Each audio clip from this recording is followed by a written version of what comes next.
नमस्कार दोस्तों, मैं रोहित लाल। हम लोग इस वीडियो में बहुत ही महत्वपूर्ण चैप्टर मौलिक अधिकार यानी फंडामेंटल राइट को जानेंगे। मौलिक अधिकार जितना किसी व्यक्ति के लिए महत्वपूर्ण है, उतना ही इसे एग्जाम के लिए जानना महत्वपूर्ण है।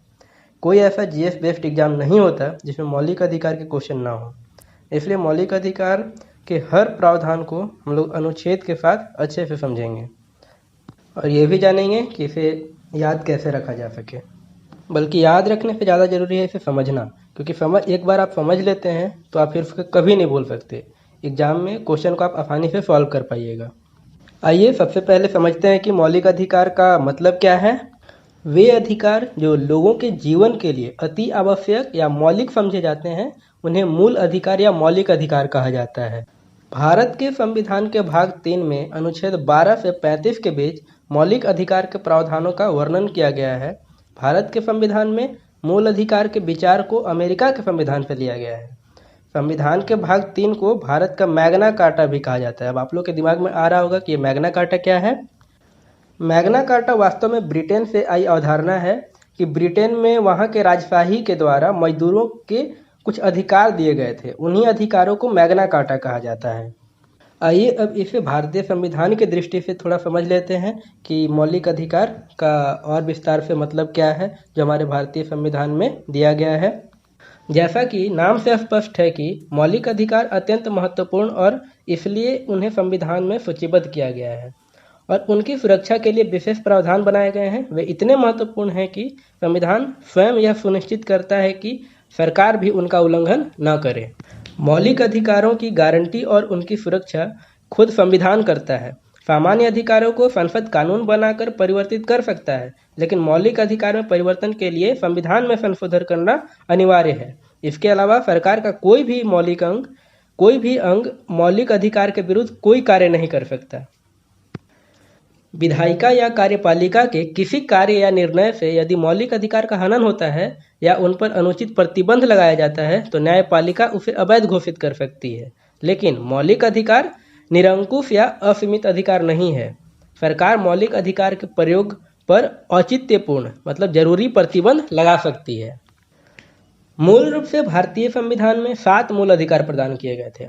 पहला समता का अधिकार, दूसरा स्वतंत्रता का अधिकार, तीसरा शोषण के विरुद्ध अधिकार, चौथा धर्म की स्वतंत्रता का अधिकार, पांचवा संस्कृति और शिक्षा संबंधित अधिकार, छठा संपत्ति का अधिकार, सातवां संवैधानिक उपचारों का अधिकार। लेकिन संपत्ति के अधिकार को 44वें संविधान संशोधन अधिनियम 1978 के द्वारा मूल अधिकारों की सूची से निकालकर इसे संविधान के भाग 12 में अनुच्छेद 300 क के तहत कानूनी अधिकार बना दिया गया। संविधान लागू होने के समय से ही संपत्ति का मूल अधिकार सबसे अधिक विवादित रहा था। इसके कारण हमेशा संसद और उच्चतम न्यायालय के बीच विवाद उत्पन्न होता रहता था। संपत्ति के अधिकार को कानूनी अधिकार या संवैधानिक अधिकार बनाने का मतलब यह हुआ कि कोई भी व्यक्ति कानून के बिना संपत्ति से वंचित नहीं किया जा सकता है। अब इसलिए वर्तमान में मूल 6 अधिकार दिए गए हैं। आइए एक एक करके इन 6 अधिकारों के बारे में जानते हैं। पहला अधिकार है समता का अधिकार। इसका मतलब है कि यह अधिकार भारतीय जनता को सभी क्षेत्र में समान बनाने का प्रयास करता है और समानता के विचार को प्रेरित करता है। समता के अधिकार को अनुच्छेद 14 से 18 में वर्णित किया गया है। आइए अब हम एक एक करके इन अनुच्छेद के प्रावधानों को जानते हैं। अनुच्छेद 14 विधि यानी कानून के समक्ष समानता। मतलब यह हुआ कि कानून के सामने सभी नागरिक समान है, मतलब सभी को एक तराजू में तौलना या एक तरफ से आंकना। अनुच्छेद 15 धर्म, जाति, लिंग, जन्म स्थान के आधार पर भेदभाव का निषेध करता है तथा दुकानों, होटलों, कुआं, तालाब, स्नान घाट, सड़कों आदि पर प्रवेश में समानता देता है। अनुच्छेद 16 रोजगार में अवसर की समानता देता है, मतलब भारत में सभी लोगों के लिए रोजगार में समान अवसर मिलेंगे।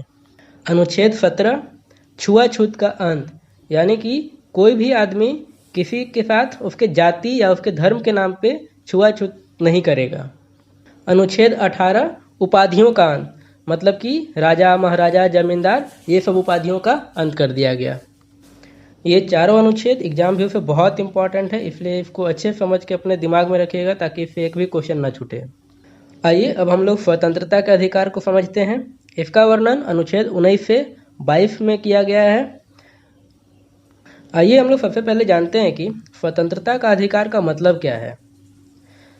मतलब यह है कि बिना किसी अन्य की स्वतंत्रता को नुकसान पहुंचाए और बिना कानून व्यवस्था का उल्लंघन किए प्रत्येक व्यक्ति अपनी अपनी स्वतंत्रता का आनंद ले सकता है, ताकि व्यक्ति के विकास के माध्यम से देश का विकास संभव हो सके। आइए अब अनुच्छेद 19 से 22 को जानते हैं। अनुच्छेद 19 व्यक्तिगत स्वतंत्रता का अधिकार। अनुच्छेद 19 के तहत व्यक्तिगत स्वतंत्रता को 6 भागों में बांटा गया है। पहला है भाषण और अभिव्यक्ति का स्वतंत्रता। मतलब कि हर नागरिक को अपना ओपिनियन लिखकर या बोलकर या प्रकाशित करके दर्शाने का आज़ादी है। सुप्रीम कोर्ट ने भाषण और अभिव्यक्ति की स्वतंत्रता के प्रावधानों के तहत कुछ और स्वतंत्रता को सम्मिलित किया है, जैसे प्रेस का स्वतंत्रता, प्रेस द्वारा विज्ञापन की स्वतंत्रता, फोन टैपिंग के विरुद्ध अधिकार, सरकार का इलेक्ट्रॉनिक मीडिया पर अधिकार नहीं, शांति का अधिकार, सरकारी गतिविधियों की जानकारी का अधिकार इत्यादि। आइए अब अनुच्छेद 19 के दूसरे प्रावधान के बारे में जानते हैं। अनुच्छेद 19(2) में कहा गया है कि शांतिपूर्ण ढंग से जमा होने और सम्मेलन करने का अधिकार है या स्वतंत्रता दिया गया है। मतलब किसी भी नागरिक को बिना हथियार के शांतिपूर्ण एक जगह जमा होकर हड़ताल का अधिकार दिया गया है या आंदोलन करने का अधिकार दिया गया है, लेकिन बिना हथियार के शांतिपूर्ण ढंग से। अनुच्छेद 19(3) में कहा गया है कि सभा एवं समिति बनाने का स्वतंत्रता दिया गया है। इसका मतलब है कि सभी नागरिक को सभा, समिति और संगठन बनाने का अधिकार है।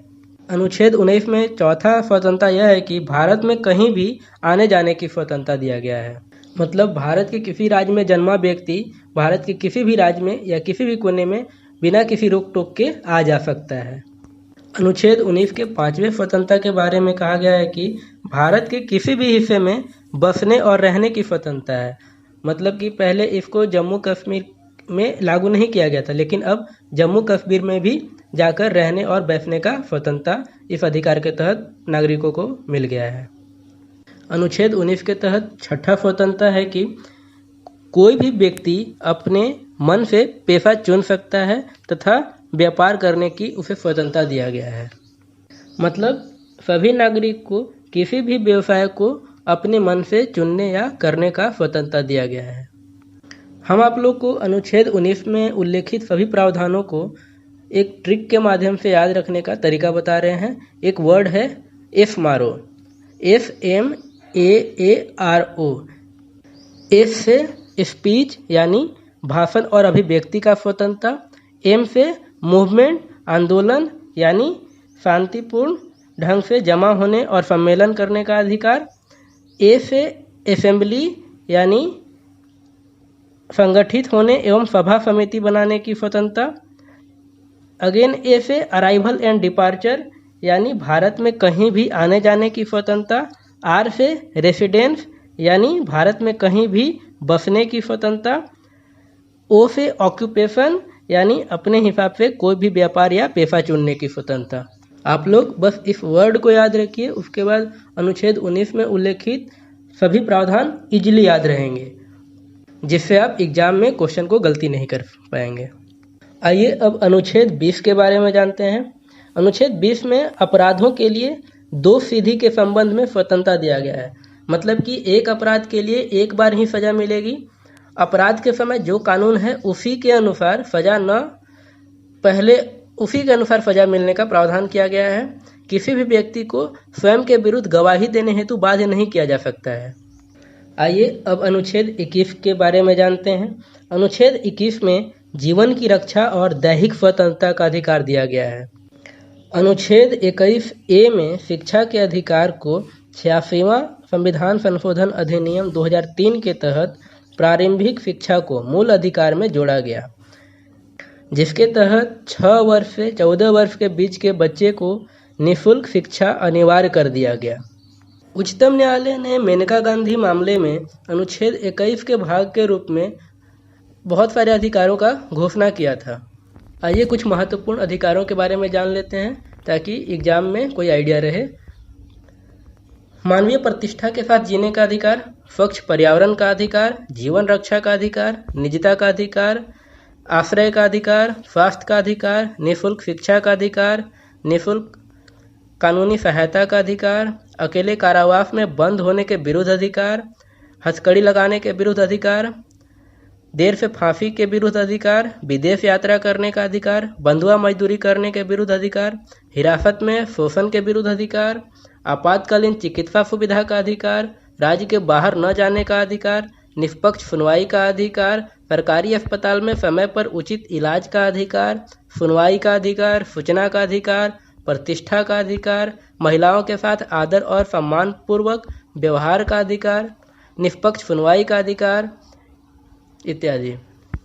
पिछले वर्ष सुप्रीम कोर्ट ने यह भी फैसला दिया था कि इंटरनेट चलाने का अधिकार और शॉपिंग करने का अधिकार भी अनुच्छेद 21 के तहत आता है। आइए अब हम लोग अनुच्छेद 22 को जानते हैं।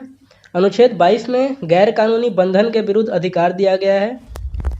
इसमें हिरासत में लेने का कारण बताना अनिवार्य है। 24 घंटे के भीतर दंडाधिकारी यानी मजिस्ट्रेट के समक्ष पेश करना अनिवार्य है। इसे अपने पसंद के वकील से सलाह लेने या वकील हायर करने का अधिकार दिया गया है। आइए अब अनुच्छेद 23 के बारे में जानते हैं।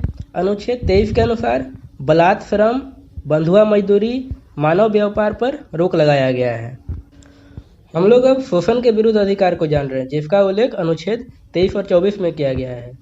और अनुच्छेद 23 कहता है कि बलात् श्रम, बंधुआ मजदूरी और मानव व्यापार पे रोक लगाया गया है। अनुच्छेद 23 के अनुसार यह अधिकार नागरिक और गैर नागरिक दोनों को प्राप्त है। अनुच्छेद 24 के अनुसार जोखिम वाले कामों में 14 वर्ष से कम उम्र के बच्चों से मजदूरी कराना रोक लगाया गया है, जैसे कोयले के खान में या गुफा में, सुरंग में, ऐसे जगह पे जहाँ जोखिम भरा हो वैसे जगहों पे बच्चों से काम कराना प्रतिबंधित किया गया है अनुच्छेद 24 के अनुसार। इस वीडियो में हम लोग इतना ही रहने देते हैं। हम लोग इस वीडियो में समता का अधिकार, स्वतंत्रता का अधिकार, शोषण के विरुद्ध अधिकार को अच्छे से समझा। हम लोग बाकी के 3 अधिकार, धार्मिक स्वतंत्रता का अधिकार, सांस्कृतिक और शैक्षिक अधिकार, संवैधानिक उपचारों का अधिकार को अगले वीडियो में अच्छे से समझेंगे, क्योंकि यह चैप्टर बहुत ही इम्पॉर्टेंट है और इसलिए मैं नहीं चाहता कि जल्दी बिना अच्छे से आप लोग को समझाए इस वीडियो को ख़त्म कर दूं या इस चैप्टर को ख़त्म कर दूं। आप लोग इस वीडियो को फिर से देखिए और अनुच्छेद के प्रावधानों को समझने तथा याद रखने का कोशिश कीजिए। आई होप कि आपको ये वीडियो पसंद आया होगा। धन्यवाद। नमस्कार दोस्तों।